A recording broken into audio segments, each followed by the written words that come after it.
Yo soy del Katmandú, tengo 3 hermanos y mi papá y mamá sí estamos, y yo soy la única hija de ellos.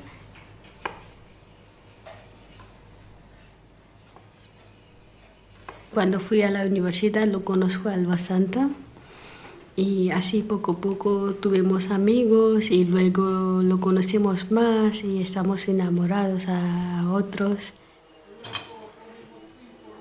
Y estamos escondidos porque es prohibido normalmente en Nepal que no existe que podemos tener relación con las castas bajas.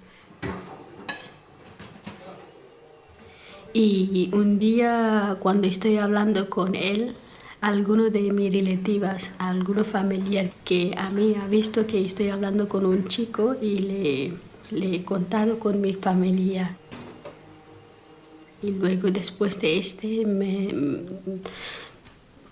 tengo muchos problemas que me cerraron en las habitaciones, mis hermanos me pegaron, que no me dejaron comer, no me dejaron ir a la universidad y este año es el último año que me voy a terminar las estudios.